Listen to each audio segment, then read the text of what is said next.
गांधी यांनी काही वृत्तपत्रांना मुलाखत दिली, त्यामध्ये त्यांनी आरोप केलेले आहेत की महाराष्ट्रातली निवडणूक विधानसभेची चोरली गेली होती. काही टक्के जे आहे ते शेवटच्या वेळी वाढवले गेले होते. काही प्रमाणामध्ये म्हणजे मोठ्या प्रमाणामध्ये फेक वोटर्स त्यामध्ये बनवले गेले होते आणि पूर्णतः ही निवडणूक जी आहे ती चोरली गेली होती. त्यावर पुन्हा एकदा मुद्दा त्यांनी विधानसभेच्या निवडणुकीचा त्यांनी पुढे आणला. यामध्ये देखील संविधान खतरेमध्ये असं देखील त्यांनी सुरुवात केली. लोकसभेला देखील असाच फेक नॅरेटिव्ह त्यांनी पसरवलं.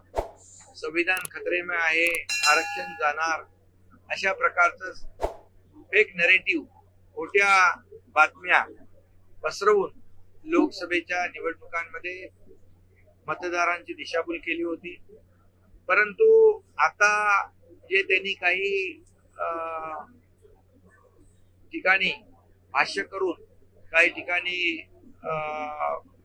त्यांचा लेख आलेला आहे आणि म्हणून आता देखील विधानसभेच्या निवडणुकांमध्ये मतांवर मिळालेली मतं असतील, पडलेली टक्केवारी असेल, यावर देखील त्यांनी खऱ्या अर्थाने टीका केलेली आहे. मला वाटतं विधानसभेच्या निवडणुकांमध्ये जनतेने दिलेलं लँडस्लाइड मॅन्डेट या देशाने पाहिलेलं आहे. परंतु राहुल गांधी यांना पूर्ण देश ओळखतो.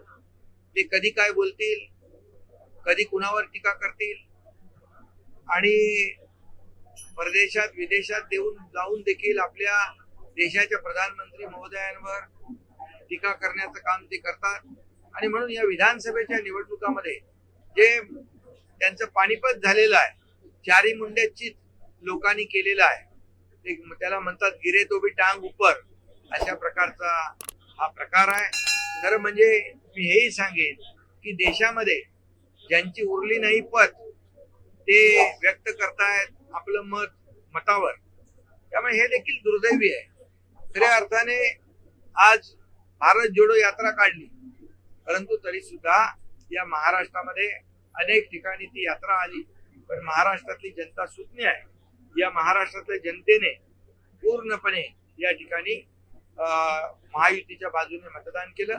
लोकसभेला त्यांना जागा जास्त मिळाल्या तेव्हा त्यांनी तोंडातून भर काढला नाही, ते शांत राहिले. तेव्हा मतदार बरोबर होते, निवडणूक आयोग बरोबर होता आणि सगळं बरोबर होतं.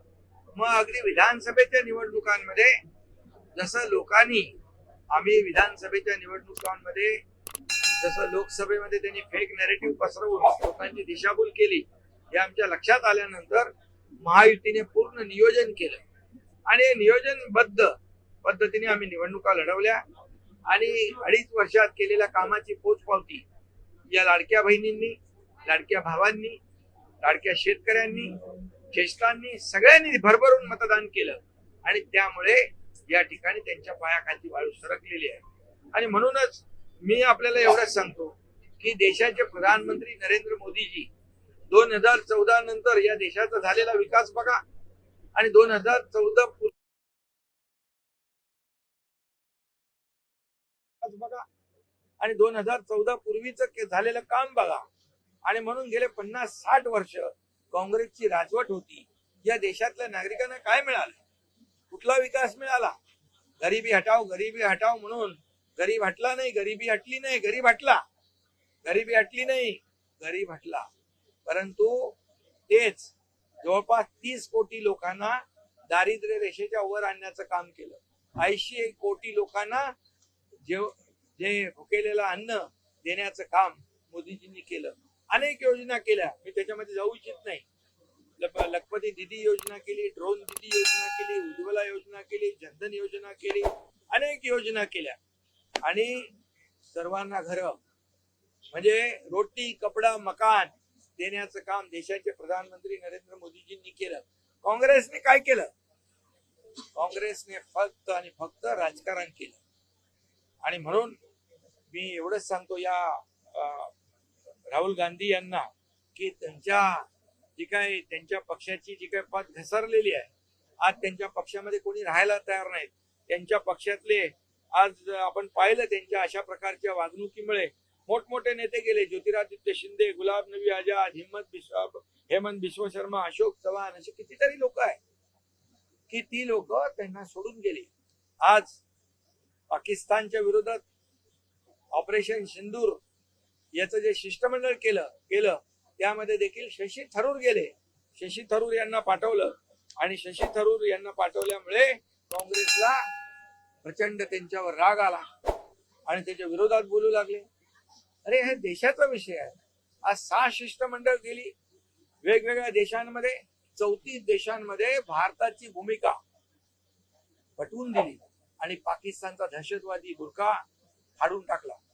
त्यामध्ये खासदार डॉक्टर श्रीकांत शिंदे होते आणि त्याचाही मला अभिमान आहे. मला मगाशी त्याच्यासाठी सत्कार केला आमच्या प्रकाश पाटलांनी की यशस्वीपणे या ठिकाणी भारताचं नेतृत्व या सर्व 6च्या 6 शिष्टमंडळांनी केलं आणि 34 देशांचा पाठिंबा आपल्या भारताला मिळवून घेतला, लोकांनी दिला आणि पाकिस्तानला विरोध केला.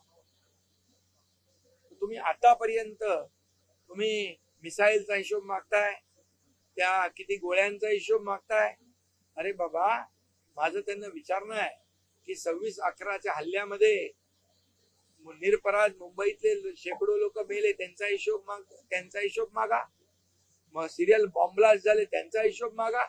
संसदेवर हल्ला झाला, त्यांचा. बॉर्डरवर सैनिकांची मुडकी छाटून पाकिस्तानमध्ये नेली जात होती, त्यांचा हिशोब. तुम्ही कसला हिशोब मागताय?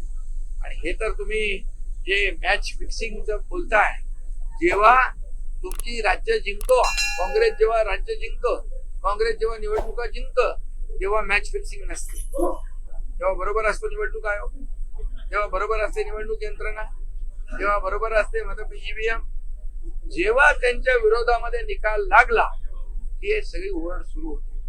मग 21 देशांमध्ये 21 राज्यांमध्ये आज भारतीय जनता पक्ष एनडीएचं सरकार आहे. मग तिथे सगळीकडे मॅच फिक्सिंग केली आहे. अरे 24/7 एकही दिवस सुट्टी न घेणारा प्रधानमंत्री कोण असं म्हटलं तर त्यांचं नाव आहे नरेंद्र मोदीजी. मग का तुमचं जळफळाट होतोय? तुम्ही काम करा ना, तुम्ही काम करा. आणि म्हणून की खऱ्या अर्थाने राहुल गांधी यांनी आत्मचिंतन केलं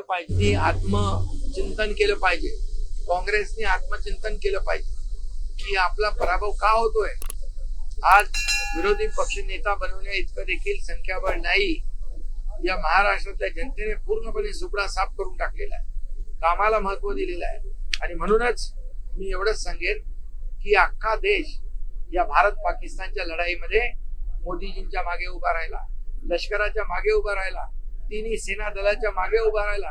आणि हे तर वेगवेगळ्या प्रकारचं प्रश्नचिन्ह निर्माण करताय.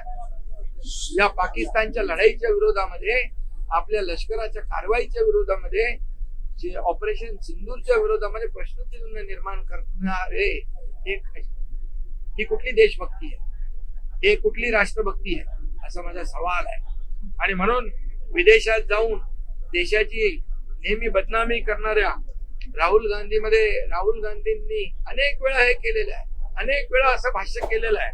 आणि म्हणून मी काय बोलणार त्याच्यामध्ये, मी आतापर्यंत बोललो नव्हतो, पण असा देशावर जेव्हा देशाचा विषय येतो त्यावेळेस देशभक्ती आणि राष्ट्रभक्ती प्रत्येकाच्या रक्तामध्ये जागृत झाली पाहिजे. असं नाही देशाच्या बाहेर जाऊन देशाची बदनामी करणं, हे तर सोचगंदी. आणि पुढे बोलू काय, त्यांचं नाव राहुल गांधी म्हणू. आणि म्हणून चांगले विचार हे केले पाहिजे खऱ्या अर्थाने. आणि जनतेचा जो काय कल आहे, जनतेचा मॅन्डेट स्वीकारला पाहिजे. हे तमाम महाराष्ट्रातल्या 13.5 कोटी जनतेचा अपमान आहे. हा संपूर्ण मतदारांचा अपमान आहे. मॅच फिक्सिंग म्हणणं आमच्या लाडक्या बहिणींचा अपमान आहे, हा शेतकऱ्यांचा अपमान आहे. आणि म्हणून या अपमानाचा बदला येणाऱ्या स्थानिक स्वराज्य संस्थांमध्ये ही सर्व जनता घेतल्याशिवाय राहणार नाही. कारण त्यांनी मतदान केलेलं आहे कामाला, मतदान केलेलं आहे विकासाला. आणि म्हणून मी आता एवढंच सांगतो की आता हे जे काय हे आता दाखवलेलं जे आहे तो ट्रेलर आहे. असंच जर ते बोलत राहिले तर पिक्चर जनता त्यांना दाखवणार.